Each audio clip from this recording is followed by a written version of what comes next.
Bismillahirrahmanirrahim. Rabbi zidni ilma. Assalamu alaikum.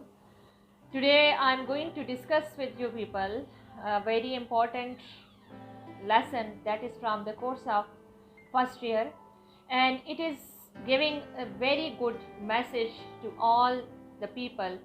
That is the message of importance of parents, the importance of elders, and the importance of truth in your life.